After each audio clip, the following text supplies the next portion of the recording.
So again, thank everybody for coming today for this Mid-Atlantic Ocean Forum. I'm Tony MacDonald. I'm the director of the Urban Coast Institute here at Monmouth University, but I'm actually here today a bit in a facilitator role and really to keep things on task and on target. But I'm sure that's the case with your cooperation that we're going to do that. So first, I'd like to go over, before we get into the substance of the panel, a couple of terms of engagement for today. Most of you are professional meeting goers. You've been to a lot of meetings, so I think you know these basics, but they definitely bear repeating. First of all, again, some of the standard housekeeping stuff. Please make sure that your cell phones are turned off or set to vibrate. Please respect our presenters. Please keep sidebar conversations and multitasking to a minimum. If you must take a call, please quietly exit the room. Restrooms are located outside to the lobby and to the left, and also on the second floor.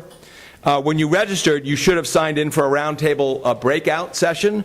So if you haven't done that, please make sure you stop by the front. We do have some limited capacity in some of the rooms. We were very pleased with the turnout today, but we want to make sure everybody gets a chance to participate in at least one of the roundtables this afternoon. So if you haven't signed up and gotten a little card, a little cheat sheet to know where you're going, please make sure that you do that. The wireless access is available at Monmouth Guest.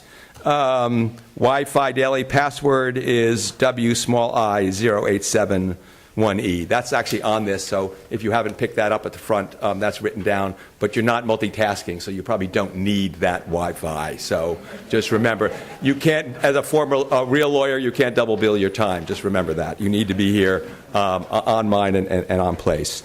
Again, a little bit on the meeting protocol. We have a very ambitious agenda, as I indicated. We have tried to provide some time for brief discussion and questions and comments throughout the agenda, as well as in the final session. So we have tried to provide opportunities. We recognize this is a big group, and we have a lot of topics to cover. So we do recognize that everybody might not get a chance to speak, but we'd like to enable that to the extent we can. Our collective goal is to listen to the presentations, discussion, questions, and input provided. We will be taking notes and videotaping the plenary sessions and are planning to prepare a written summary and provide access to the videos after the meeting so we can continue our outreach even after this day is over.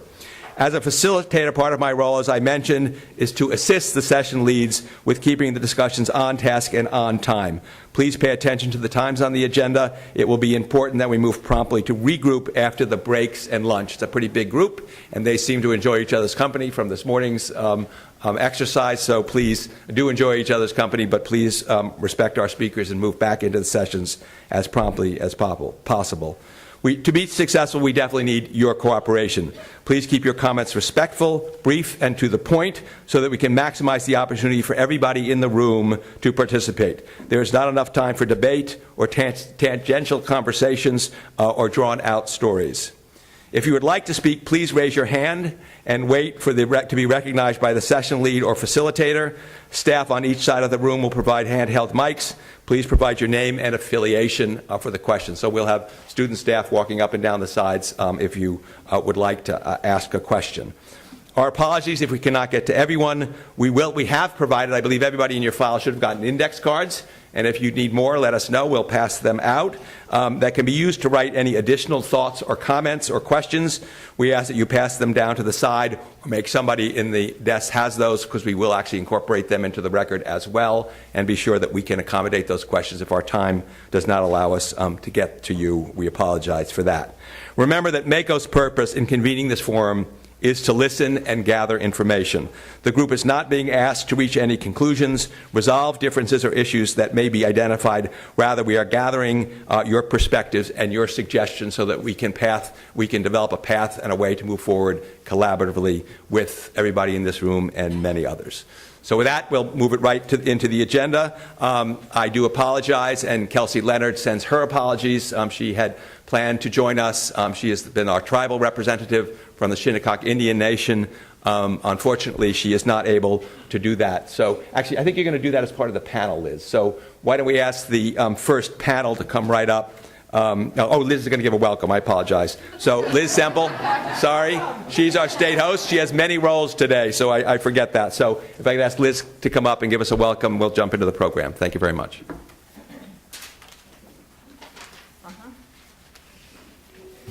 Good morning, and thanks for coming. Welcome to New Jersey and to the first forum. This is an event of the Mid-Atlantic Committee on the Oceans, as opposed to the Mid-Atlantic Regional Council on the Oceans, which is MARCO. So, one of the things that if we can accomplish anything today, we can keep straight the names that we've created that are not necessarily easily distinguished. So MARCO is very thankful that having invited the federal agencies, the Marine Fisheries Council, and the tribes to re-engage with us in a regional ocean planning and collaboration, they have said yes, and they've stepped back to the table, and we've been able to create MACO and have this forum today.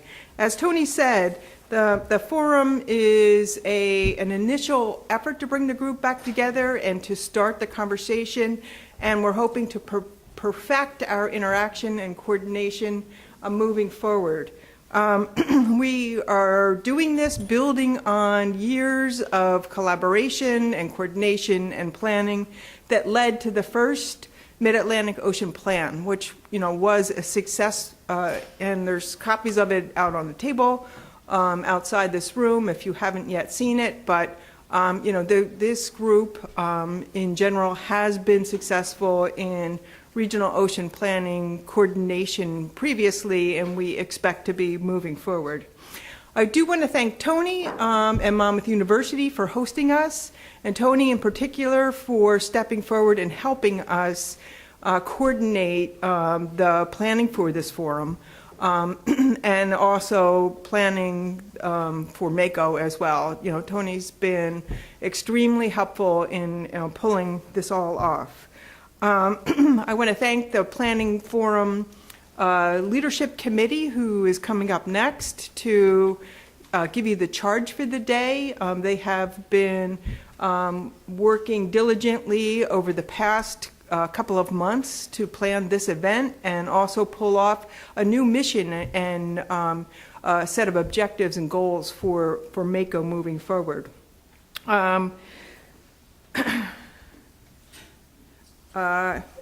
With that, I'm going to invite the planning committee to step forward, and that's Laura and Darlene. Unfortunately, Kelsey Leonard from the Shinnecock Nation is not going to be able to join us this morning, but we are going to provide some of her written remarks anyway. So Laura McKay from Virginia Coastal Management Program, who has been leading the MACO efforts for MARCO, and Darlene Finch from NOAA, who has been coordinating with the federal agencies. I think we're just going to sit, right? Yeah. Thank you, Liz. I'm going to pretend I'm Kelsey or play Kelsey. Good morning, everyone. So we are so glad to see everyone back together. It's really exciting. I know it's been quite a while since we've gotten together.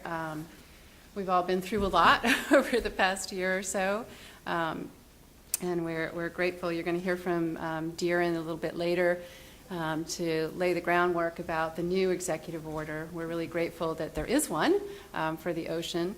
But today, what we really want to do is mainly about four things. We want to catch you up on what we've been doing since the Ocean Action Plan. If you haven't seen it, it was a lot of good groundwork that we're still building on. So we want to catch you up on what we've been doing with that since we last got together, and really look at ways that we can continue to coordinate and enhance our collaboration. There's some new opportunities. I think we have maybe a little more flexibility with MACO than we had with the RPB, which is kind of exciting. And then we want to look at, we may not be following up on everything that was in the Ocean Action Plan, but maybe some other things have come to the surface that we really need to focus on. So think about additional opportunities that may not even have been in this plan. And then to re-engage all of our stakeholders. We know you've been kind of wondering what's been going on, so we're really grateful that you were able to come today. And just want to say that how committed MARCO is to keeping the effort going. We developed so many strong new relationships I in particular hadn't really known people from Navy and Coast Guard all that well, and now they're old friends, and that just really helps us to move forward and understand each other so much better. So we want to keep going with that. We also want to collaborate and work really hard together to find support for our efforts. It's a tough time. As you know, in Congress, the nation has huge deficit, but somehow we got to figure out ways that we can make this work happen, and we can only do that together. So since the new EO came out last summer, just real quickly, just want to let you know that we've been continuing work on the portal. Marco's Mid-Atlantic Ocean Data Portal is just fantastic, thousands of data layers in there. That work has been continuing. We've also continued some of the work groups that Marco had been leading, and it's 4 of the 5 or 6 that were in the plan under the Healthy Ocean Ecosystem Actions. And so we've continued work on healthy ocean indicators, on ocean acidification, on marine debris, and shifting species. And then Coast Guard, I know, too, has kept going with their little work group, too. So even though it's been quiet, if you're not deeply involved in this, there's been a lot of work continuing. So then, once the new EO came out, we did get together in Richmond last summer, the states, federal agencies, tribes, and talked a lot about how do we set ourselves up again. And so it's been a lot of discussions since then, and we all settled on a name finally. We thought Mako sounded cool, right? It's a shark, so Mako, Marco, kind of fits together nicely. But anyway, we're just really gratified that that all of you are coming back to the table, our partners, the stakeholders, the federal agencies, the tribes. Even though Kelsey couldn't be here, she's very much wanting to stay engaged with us. So we still have a lot of work to do today, and moving forward on details on exactly how to structure and operate Mako. But we hope after the meetings this week we'll be reconvening and get all that nailed down.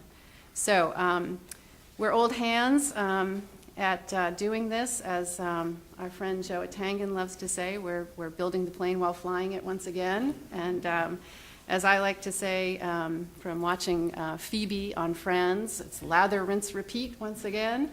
And then again, going back to Joe's favorite sayings, let's giddy up. So I'll turn it over to my federal partner, Darlene. Can you hear me without the microphone? I have one of those voices that really projects, or do you need it? You need the microphone. I do? Wow. Good morning. My name is Darlene Finch. I work for NOAA. I'm here as the former federal co-chair of the RPB, and I'm also here with a commitment to helping transition to a new ocean planning model. The previous National Ocean Policy executive order really directed the federal agencies to participate in these regional planning bodies and in these regional dialogues about what to do about the ocean waters off the mid-Atlantic.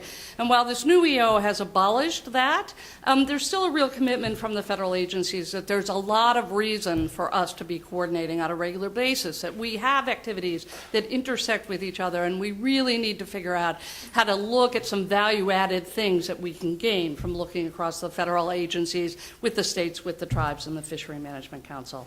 I want to echo some comments you've heard from both my colleagues here. One is I want to thank Monmouth for hosting this. It's great to have an empty campus where we don't have to worry about parking to be able to hold this meeting at. And I want to thank Tony, who I know this isn't really his job, but his passion for all the guidance and time he spent trying to help us pull this meeting together. Shortly after the new executive order arrived, the federal agencies got together, said, well, we don't really have the role we had before. But we really reaffirmed that it was important to have a regular mechanism for us to talk, that building the relationships, talking across the institutional lines, we all want to do that, but we don't necessarily have time to do it in our day-to-day lives. And so it was really valuable to have the regular forums and to have an opportunity to meet contacts in the other agencies that we could follow up with. We're really committed to looking for ways we can complement and enhance our individual efforts. We all have a whole lot of responsibility responsibilities that are assigned to us.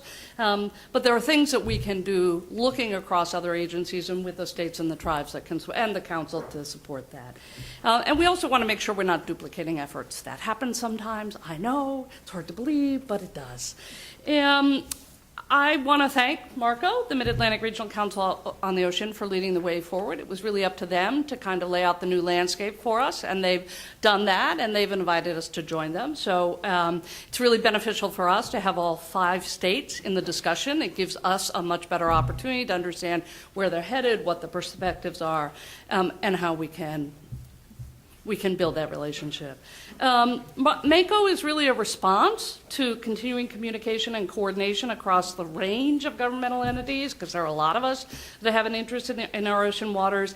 The MACO framework, which I hope people have looked at, is really a great step in the right direction. It kind of lays out the big boundaries of what MACO is going to be and where we need to go. It's a mechanism that helps ensure that the dialogue continues, but I'm also going to confess that we still have to figure out a bunch of the details. I mean, we don't have all the tiny nits and gnats worked out, and we're trying to do that, so I'm asking some indulgence as we try to work through that. But I'm also saying, you know, if you look at the framework and you think it's right, it's on target, or if we're missing anything, please let us know. That's part of the opportunity today, is to share that with it.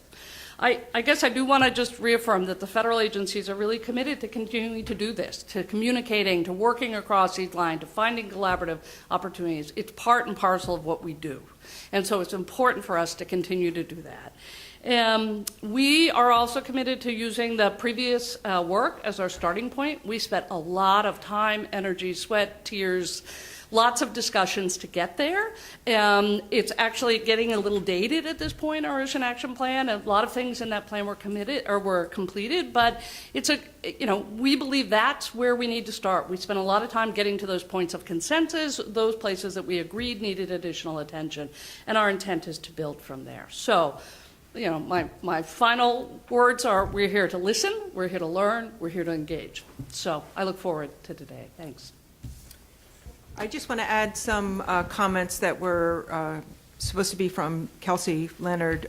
She wanted to make sure that you all knew that the voice of the Shinnecock Indian Nation was also supportive of this continued regional collaboration, and you know, the tribes have learned that there are lots of benefits of working together.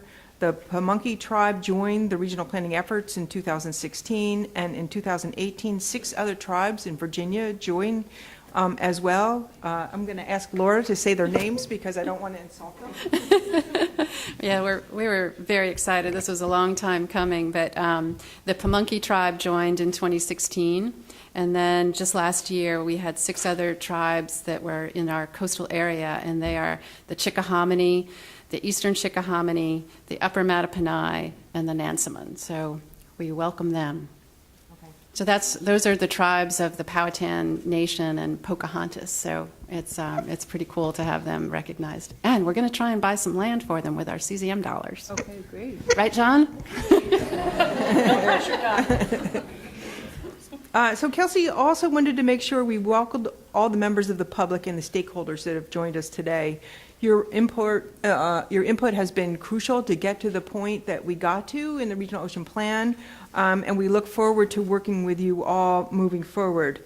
You know, we don't exactly know how that input is going to feed into this framework, because the framework is something that we're still working to put together and figuring out, but we do want your input on how that will look. So our hope is that this forum will help MACO to have a clearer understanding where we are moving forward.